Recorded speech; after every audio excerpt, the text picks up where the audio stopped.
thank you, and I say thank you to all those of you who responded last week, friends and non-friends, people who gave me their observations, their commentary, and I've taken to heart and listened, and I really appreciate what was said.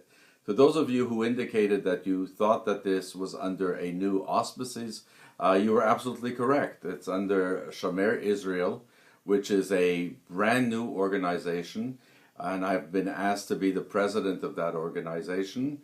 And Rabbi Shlomo Schwartz is the CEO of the organization, and he's really driving it and pushing it. This is an organization that has a niche market. It's the only Jewish organization in Canada that will be working specifically with Christians who love Israel. The message will be to get out there and get more and more Christians on side with the issues that are of concern to us. The other thing you may have noticed was my affiliation with Canada Christian College, and that was done to enable me to speak politically incorrect and to be able to use academic freedom as a defense, which I think is very important in view of what's happening in this country.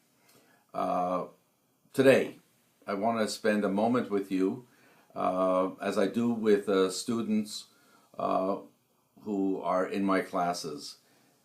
I take the first few days to explain how to read a newspaper, how to watch TV, how to listen to radio, and how to understand social media.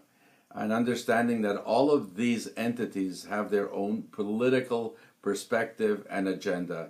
And in light of the fact that we are now talking about false news, it even is more imperative to be able to clearly understand it. And what's the topic that we have to understand today? I would say that the topic that for us is exceptionally critical is what is Trump's agenda vis-a-vis Israel at this moment. President Trump, who during his election was certainly seen as the friendliest candidate ever, he was going to move the embassy almost immediately, and so many people thought that on the second day after he was inaugurated that would come to fruition, that the embassy would really be moved. It hasn't. So now let's look carefully at what transpired in the last few days, and let's try and get an understanding of these issues.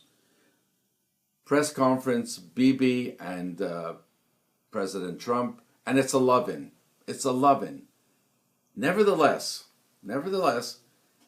at one point, Trump turns to Bibi and says, and I paraphrase, don't build any new additions to any of the settlements. Powerful statement. Powerful, considering that he appointed an ambassador, David Friedman, who is the former chair of the American Friends of Bethel. And he appointed Jason Greenblatt to be his emissary in the Middle East. And Jason Greenblatt is a religious Zionist who believes that Jews have a right to build Jewish communities in Judea and Samaria. So the messaging is a bit strange. Also the timing. Now, the ambassador hasn't been confirmed. Jason Greenblatt is sent to Israel to begin discussions with Israel and with the PA. And at the same time, Trump phones Abu Mazen.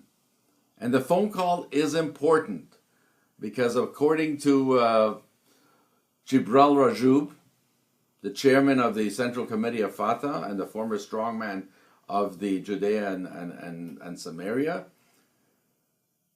he refers to Abu Mazen as a strategic ally.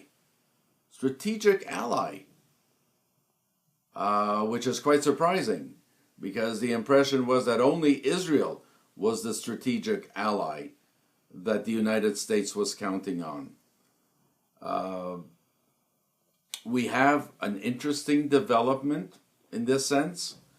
We not sure where. Abu Mazen greeted the phone call with tremendous enthusiasm.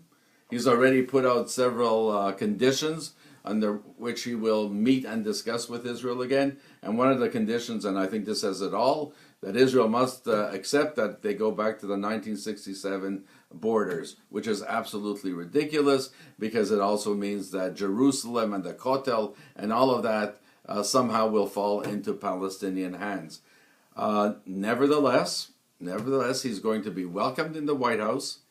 And as I say to my students, you must watch very carefully the signs, the body languages, the innuendos that are forthcoming in the next little while. So look forward to seeing you soon, and God bless.